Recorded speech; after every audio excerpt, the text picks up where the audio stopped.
She's funny, she's smart, she craves chocolate every day, and she is the Greek goddess of comedy. Here is your host, Ellen Karis. Hello, everybody, and welcome to Karis's Comedy Corner. My name is Ellen Karis, and you are listening to the guest edition of Karis's Comedy Corner. I have a fantastic guest today. I am so excited. So before we begin, we have to thank our sponsors. We haven't thanked in a long time. Hopefully they're not annoyed. Our first sponsor is Baywalk Marketing. Go to their website, baywalk.net, for all of your advertising and marketing needs. They can help you with the demographics of your business, help you analyze that. They can help you with a social media flyer. They are also experts in the Greek community. Go to their website, hollywoodgreeks.com, to find out all where the Greek entertainment is, and hellenicfestivals.org to find out where there is a Greek festival near you. We are at the end of August, people. You need to have a souvlaki, or else you're going to have a bad winter. It's a folklore I just made up. Also, Select Flex. What is it? It's an orthotic. What's an orthotic? It's also called an insert. You put it in your shoe. Why do you need this? Because you need it for your entire body. What this orthotic does is it supports from the foot up, the ankles, the knees, the shins, the hips, the back. And what is different than some of the other ones that are over the counter? We won't mention any names, Dr. Schmoll's, is that this one has an adjustment. It's a geometric beam, and you can adjust the arch to firm, extra firm, or extra firm, depending on what your needs are. Go to their website, selectflex.com, selectflex.com. And you can see this 30-second video that shows you how it works. It is fantastic. Also, Karis Comedy Corner listeners, discount, type in the code FAMILY25, FAMILY 25. You get 25% discount. It's family because you, my listeners, I feel are like my family, except I fight a lot less with you guys. So go to their website. They are fantastic, and we thank them for their support. Get it? I know, I wrote that copy. All right, so let's get to someone that's really talented. And speaking of writing, she is an author, a published author, the real deal, from her collection of short stories to her fabulous book that I just read that was hilarious, Yaya's Big Black Purse. I can't say the title without laughing. I mean, that, which to me is a testament to a great book already. And she's from Texas, which, as a Greek New Yorker, see, because Greek New Yorkers don't think that there are any other Greeks living outside of New York. So I find it fascinating. Not only, I say, okay, well, Chicago has some, Boston has some, but to us, we don't think there are any Greeks in Texas, but there are actually a lot of them. So without further ado, please welcome my guest, Tassie. Hi, Ellen. It's so good to be here. Thank you so much for having me here to share my story. I'm so thrilled to meet you. I found you via Facebook. You did Basil's podcast. Basil, also a stand-up comedian and very, very good friend of mine. And I'm like, okay, who's this woman? Because us Greek funny people that do it for a living. Okay, I realize most Greeks are like, I'm funny. I understand that. But like for us that, put our neck out on the line, a lot of us know each other. And then I looked you up and I'm like, she wrote this book. Oh my God, this is the best title. I had no idea what was even in it, and I was like, I just love the title. And I looked it up and I looked you up and then I contacted you. And so here we are, and I'm fascinated.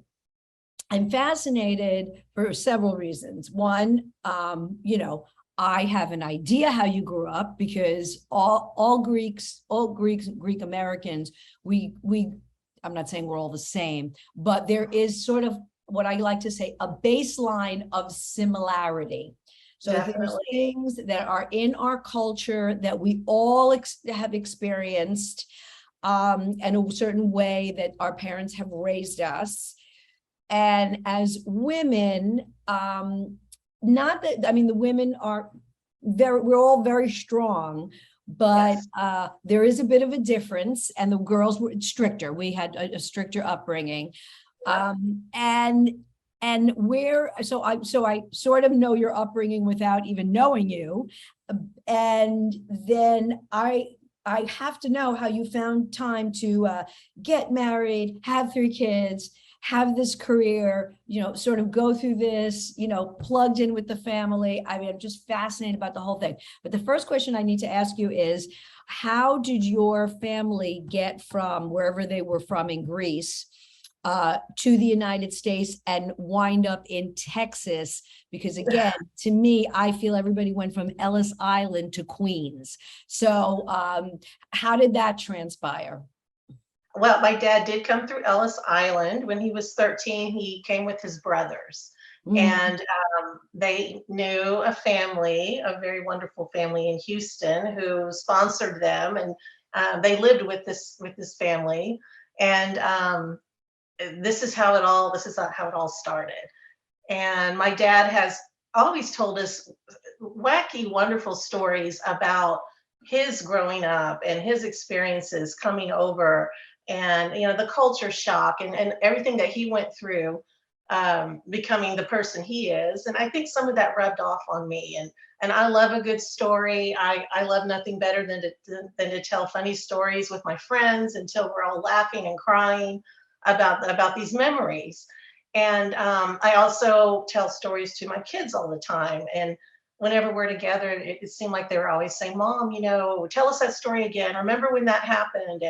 And we'll say the same stories again. So this is kind of how my book came to be.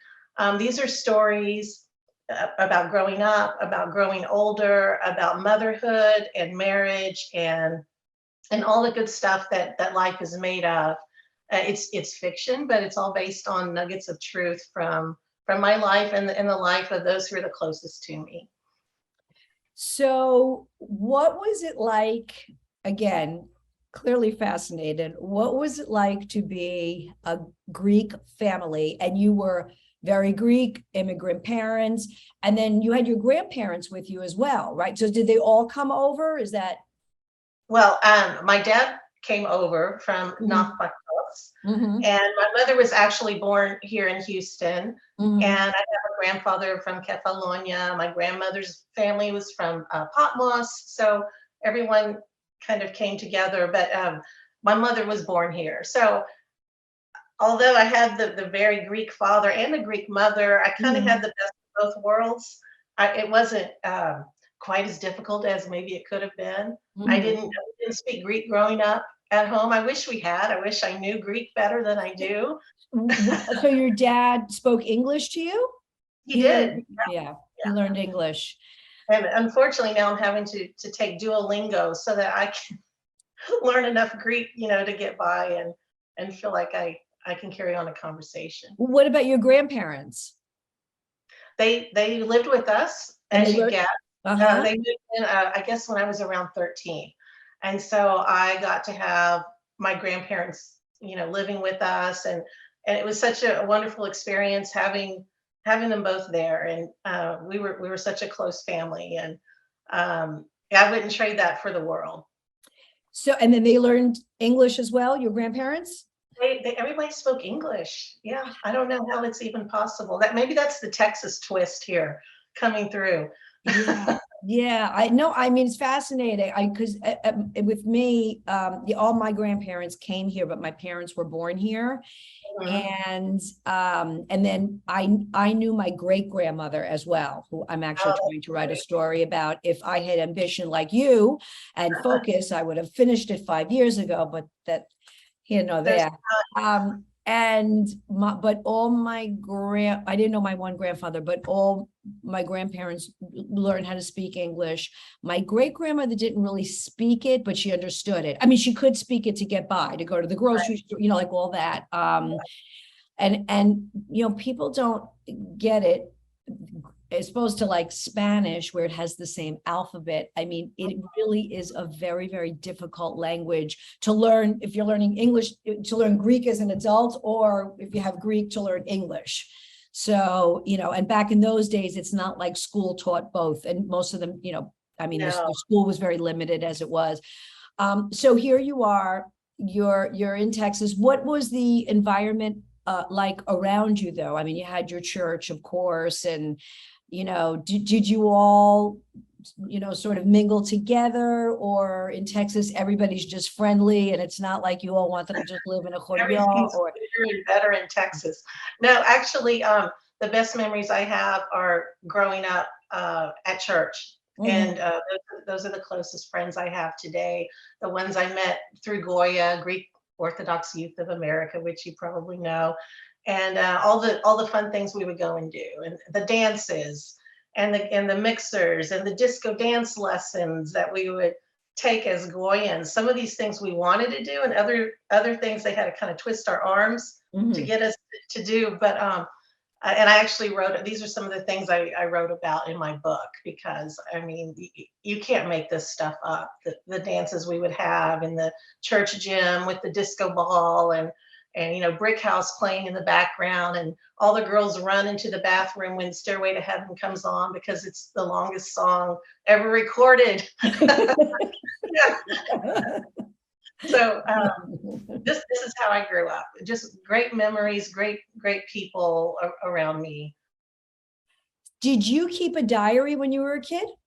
Yes, I did. Mm-hmm. Ever since I was a little girl. In fact, I still I found a couple that my daughter found. She was at my parents' house, and she found my little diary with the little gold key that I had when I was in elementary school. So it started way back then. And I always kept a journal. When I got to high school, one of my really close girlfriends gave me a journal, a blank journal. It was called The Nothing Book. And I started writing things that would happen. And I have 4 or 5 of those filled with high school memories, which, some of those are just angst ridden, and some of them are funny. And so a lot of my stories and my memories come from keeping journals my whole life. So I find that it seems like most people, most authors and writers, it's really, I think it's something that you're born with. Because also, to be a good writer, you have to have a keen sense of awareness and intuitiveness, and you're always observing and looking, and your mind is going and putting it into feelings and words. I think that either you have it or you don't. Just like some people are good with numbers and they can add in their head and and percents, and they retain that. So I just think it's something, I mean, you can develop those skills as well, but I think most people have it, it's there. And then you were astute enough to realize that you had that, and you started to take notes mentally and obviously in writing, from the time that you were a little girl. What were you like in terms of expressing yourself, though, outwardly? Because writing is one thing, but then saying it out loud and sort of performing it, or, is another. Were you also like that as well? Or because sometimes writers tend to, although I don't get this impression with you, could be very introverted, but everything else, all kinds of great stuff comes out on paper. I wouldn't say I'm introverted.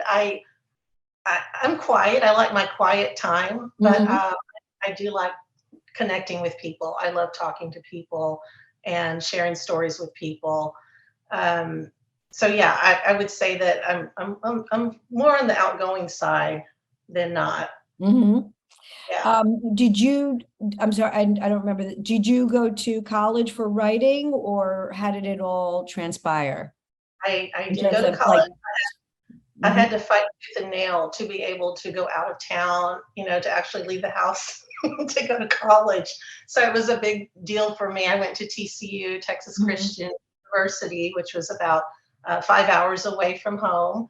And I studied speech communication because there was no math involved with that major. And I just was not a math person, as you could guess. I was more of the, like a writer, more on the creative side. So yes, I was comfortable reading my writing out loud. I was comfortable doing that kind of thing. So it's kind of the best of both worlds for me now that I'm able to do this and also talk about my experiences. So after you had graduated, did you get a job in like speech pathology, or did you go to write for somebody? What was your No, well, trajectory? yes, it was speech communication, but um, I was encouraged very strongly by my dad to move back to Houston and, help out with the family business. So my writing and maybe what I was better at was kind of put on hold for a while. Not that I would have necessarily traded that. That was a great experience too. And so I've got a little bit of a business sense about me also, but I'm so happy that now as I got older, I was able to, take the time to do what I really wanted to do, and that was to write fiction. I did work and freelance for magazines and newspapers along the way, so I never stopped writing. And I Mhm. always took writing workshops and classes. I kept that creative side of me going, but it really wasn't until maybe 5 years ago that I was able to start taking it seriously and spend more time doing what I wanted to do. I I so admire everything that you just said. I think it's so important. I tell the kids in my life that find what you love to do and figure out how to get paid for it, because and just briefly to tell you my very short story, I went to school for accounting, so I'm a CPA, like I have a CPA, and I got Yeah, an MBA in finance. I worked on Wall Street, and but I always had the expressive side. But I came from a family that has absolutely no talent in terms of the arts. Like we've but got lawyers, we've got teachers, we've got accountants, and but no, there's nobody that, like nobody can even draw a circle without a compass. Like we have someone no has to do all that stuff. we had none of that. We had music in our house and stuff like that, but it wasn't a huge artsy house. And Yeah. for me, I was like you in the sense of like I'm an observer of people. I would always think of things in my head. I love to tell stories. So I don't was extroverted. I mean, I'm very comfortable. Now it's different because I've also put myself out on stage for 20 years. So I feel a little bit more differently. But back then I certainly was very extroverted with people that I knew, people Mhm. that I was comfortable around. But it's been a struggle, and especially I did something so opposite, to try to, kind of make that switch. But there was Yeah. no way that I could have told my parents I want to be an actress. Like that was never going to fly. Uh-huh. So anyway, but that's nice that you knew it and you were able to pursue it. And even if you helped out with other things, you still, had it in your back pocket. And it's Right. just all about developing your skills. Now, you got married very young. 25. Yeah. 25. Okay. And so you talk about that. You're very open about your relationship, your marriage. Ultimately, you and your husband split up, being a single mom. Right. Um, so what was sort of that, like at that point in your life, which is life altering, what were your thoughts? Like, where were you in your life in terms of working? And because from what I gathered from the book, that wasn't really quite something you thought was going to happen. And it just sort of, and it, Yeah. your ex-husband sort of laid this, bomb on you. Like what was kind of going through your mind at that moment? And I'm sorry, there's a little tag to that. And as this was happening, did you in your head go, this is going to be good for my book, or this is going to be good for my this is a good story, even though this is sucking horribly? But timing in my head at the time. Um, Usually when something like that happens, it takes me years to be able to write about it. Uh-huh. There's a lot of time between an event and when I'm actually able to put it on paper. So to me, writing has almost been therapeutic. It's a catharsis for me, and it helps me figure out things and come to terms with them and accept things. So yes, it was a very unpleasant time of my life. It was a shock. It was not what I wanted. It just was the way things worked out. But the good thing about that relationship is that we're still friends, and he's a good father to my children. And, you know, we've made the best of a situation that wasn't so great. So it's okay. But there are some stories that I had to get out there about that, and I did. But the kids are great. I don't know what else I can say about that chapter of my life, but that it was a surprise. I hated that it happened, but you know, it made me stronger. It made the people around me stronger. I think it helped me come into myself. I got to know myself after that happened. I think I grew up, you know, because you start out, you're a good Greek girl, you do everything you're supposed to do. You go to church, you go to school, you're a good, you know, a good daughter, and then you're a good wife.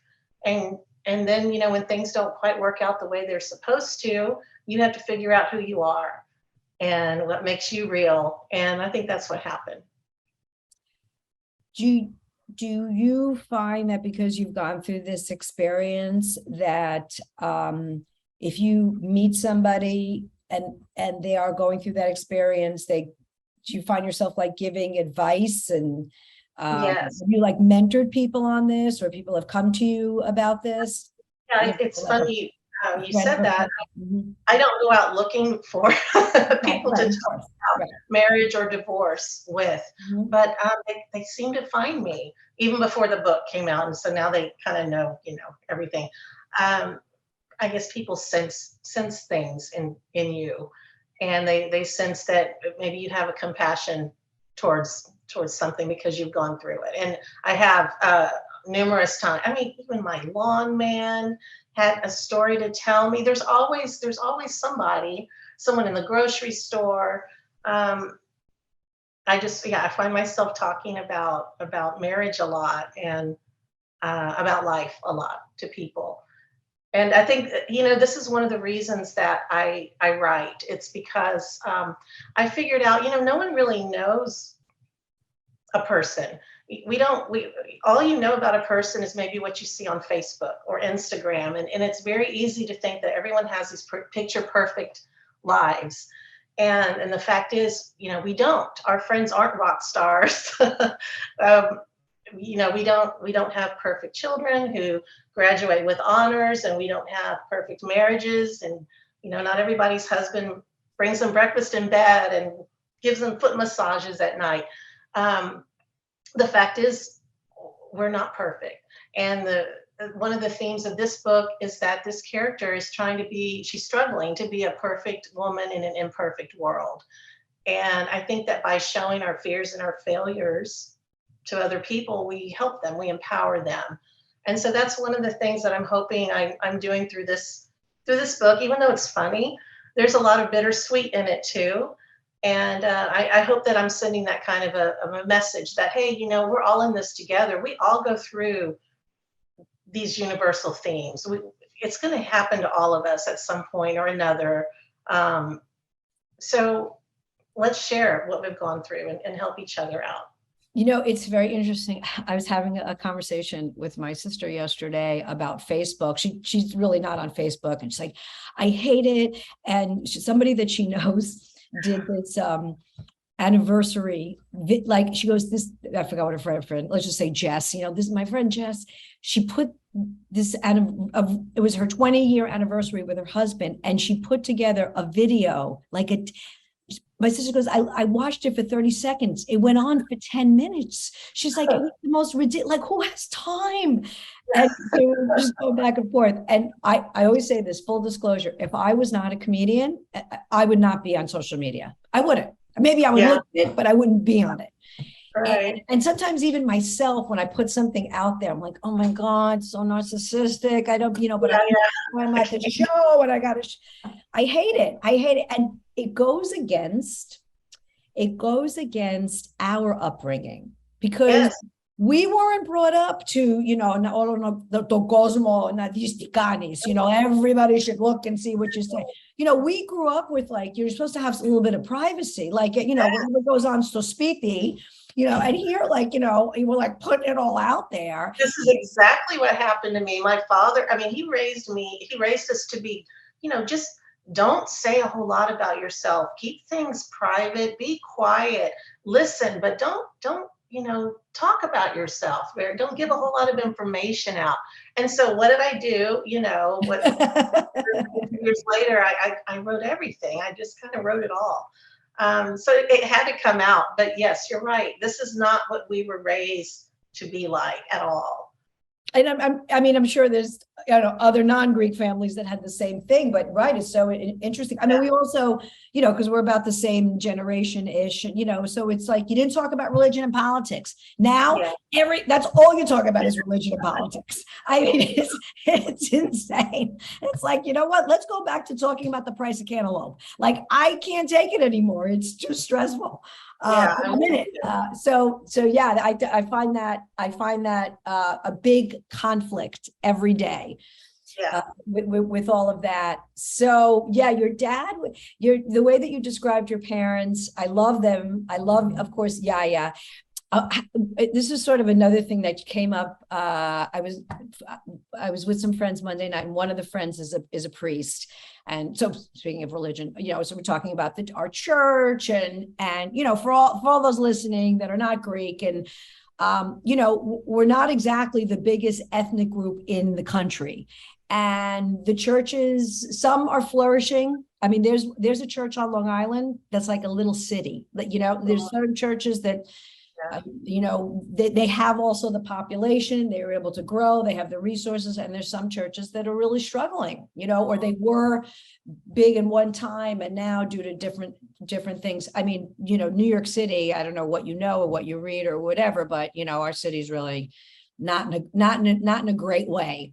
And so the other thing is also the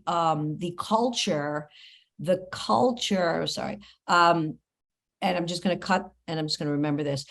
This might cut off in like 9 minutes, and then I'm going to send you a relink. Okay. I'll send you another link, just to let you know, and I'm going to cut this part out. But anyway, the culture is changing. So for example, the yaya, the traditional yaya.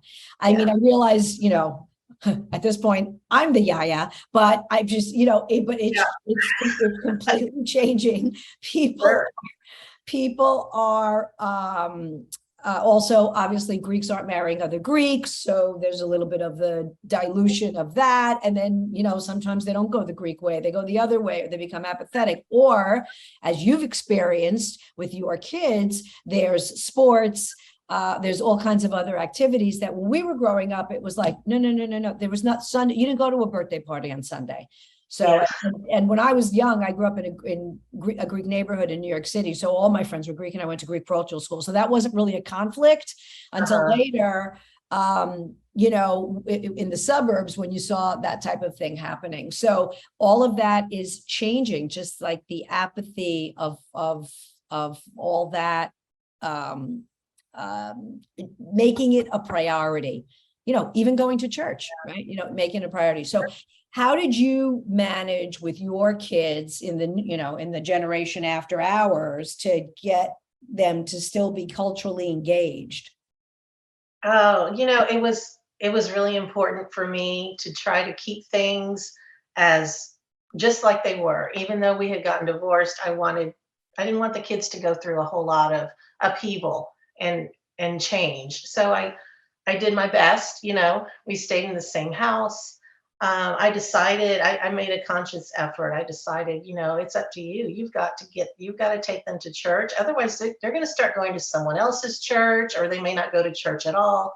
And, I wanted them to appreciate their culture and their background, and mostly the religion, our rich, religion that we have. And so, I tried my best. We didn't make it every Sunday at all, but, I tried to get them there, and I just tried to lead them in that direction. And I think it I'm happy to say I think it worked. They all,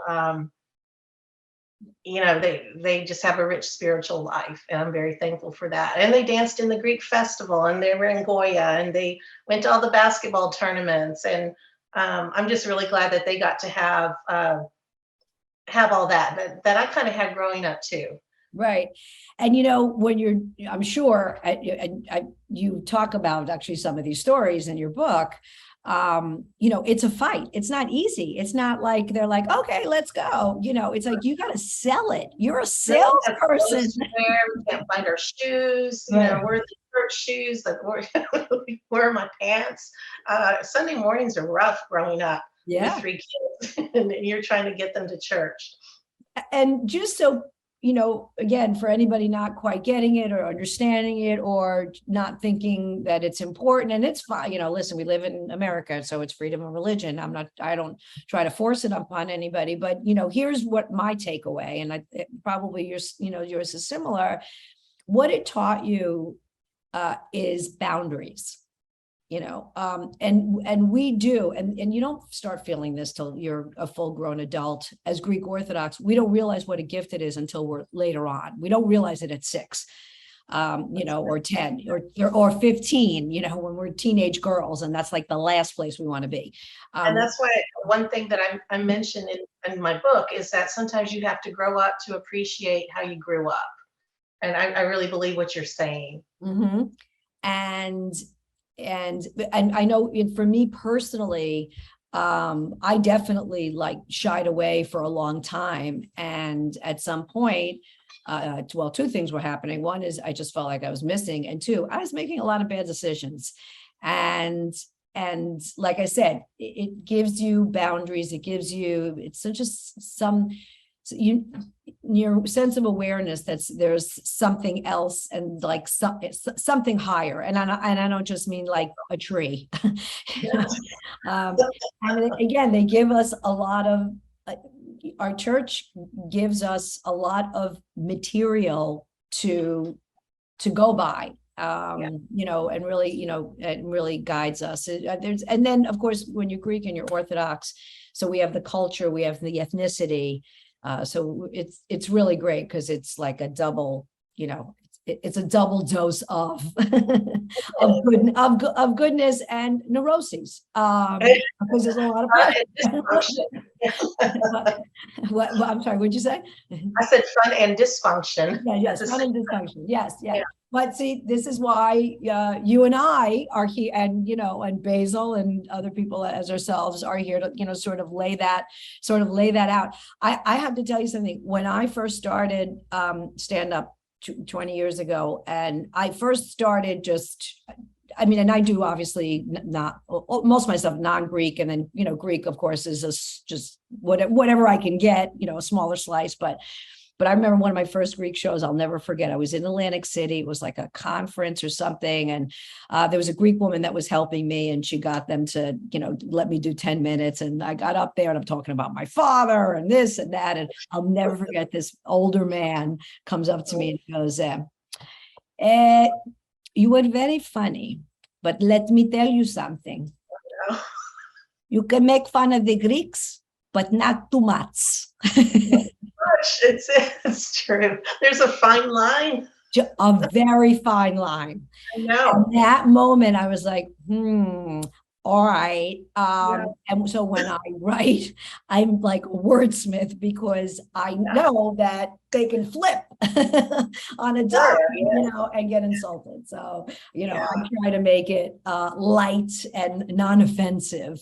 Right. Good humor and funny for everyone. And try to avoid all those other things. So when you what did you do? Did you tell your kids, listen, this is it. This is a dream. I'm going to write this book. You're going to be in it. I don't want to hear any whining. This is what's going on. I'm going to talk about your toe, your big toe, your second toe. Got to read the book, by the way, folks, to find out what I'm talking about. What was their reaction? You have, I'm sorry, 2 girls and a boy. Yes. My son is 30 today. Actually, it's his birthday. Oh, And I have Nicola, an wow. 8-year-old daughter who is actually expecting. And I said, I'm going to be a yaya. Wow.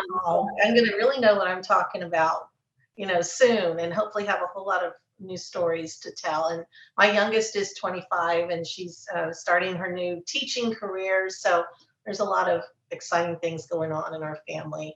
But really, it was kind of the opposite. They were encouraging me to do this, to write. And in fact, they kind of nagged me. Like, it was a little annoying, especially my son. You should write today. What'd you write today, Mom? Have you tried to submit something? Have you done this and that? So he really, all of them were very encouraging, very motivating. I would send them what I would write to kind of get their feel for it before I would pass it on, to different people to read. And then I think that they're my biggest supporters ever. Even though they want me to make sure everyone knows, I need to make an announcement. This is a work of fiction. And even though I didn't change any of their names, which I don't know why, I couldn't have done that at least. These are fiction stories. They're just exaggerated, but there's nuggets of truth in all of them. Right. Oh, I mean, that's great. That is so great. So how long did it take you to write the book? Oh, these are stories I've been collecting, I would say, for the last 3 or 4 years. Some of them are a little older than others. So yeah, it took me several years to actually pull it all together and figure out how I wanted to join these stories together. So they're connected through the same characters. In the one main character who's growing up and growing older and finally finding her voice. So I did it chronologically. There's a lot of flashbacks where there's stories about her own youth growing up, and then like going to the Goya dance, for example, and having her dad embarrass her at the dance and having to dance with these boys that she didn't know what she was doing at that age. And then in the next chapter, her daughter is going to her first dance, and the character finds herself driving her daughter and her date home from their very first dance. And she's telling herself, no matter what, I'm not going to be like my dad. I'm not going to be like my dad. I'm going to be a modern, progressive type of mother. And she finds herself turning into him, except for the heavy Greek accent and the T-shirt. She's just like him, watching him in the back seat as she's driving. So when you put it together, did you go to a publisher? Did you self-publish? How did you? I have a publisher, Van Belzer Press, Mm-hmm. and I was so fortunate they shared my vision and they could see this happening, and they helped me put it all together and get it out there to the world. So I'm very grateful for that. That's great. So was this like on a whim, or did you know somebody? Because it's not easy to get a publisher, It's not easy. And I did approach different publishers, and some of them just really weren't excited about short stories. They wanted novels, and I guess that's more popular. But Van Belzer could see it, and they understood the message I was trying to send, and they were great. They put me together. I was recommended. I was referred to them from a writing friend of mine, and that's how I found them. And so grateful that happened. Yeah. Yeah, that's great. So when did the book come out exactly?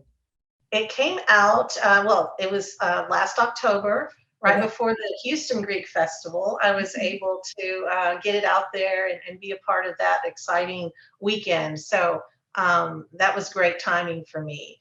And now I'm still working on marketing and promoting it, and have lots of great ideas about the year of the Yaya. I just want to get Yaya out there and let the world know about my book and about the message. That's great. Are you planning on performing it at all? Any chance?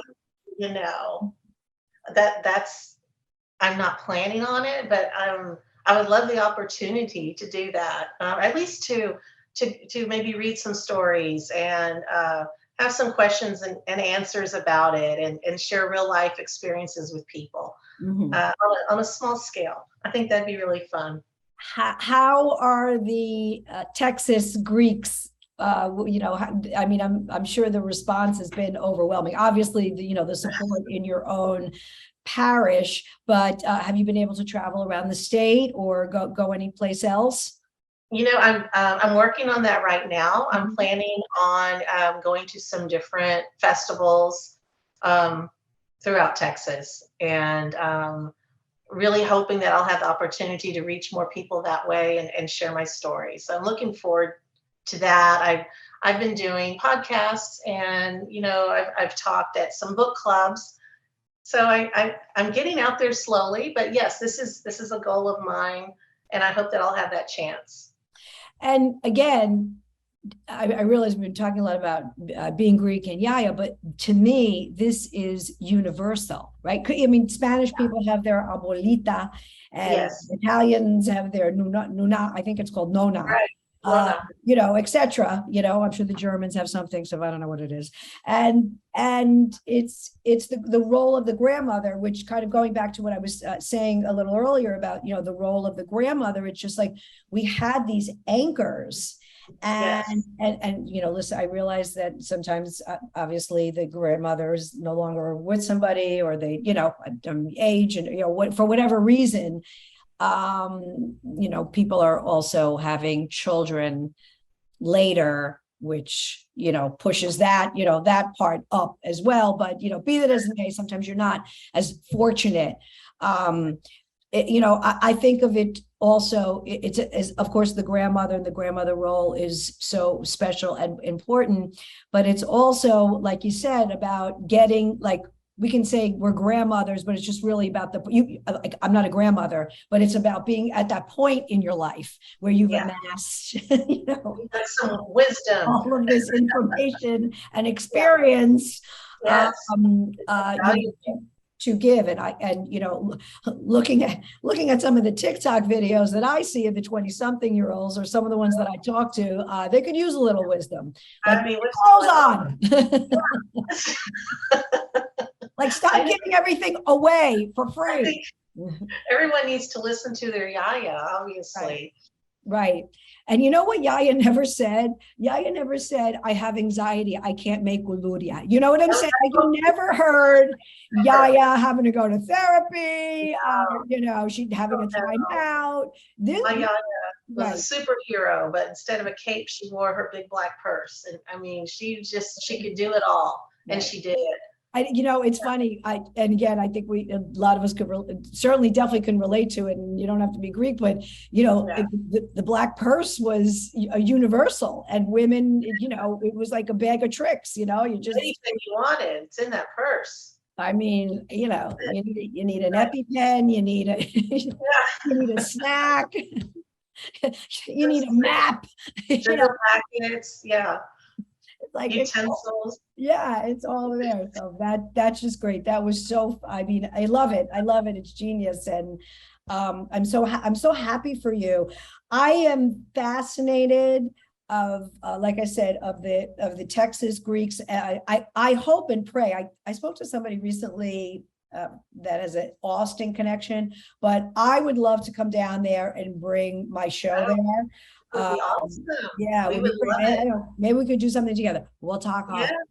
We'll talk when I stop recording. But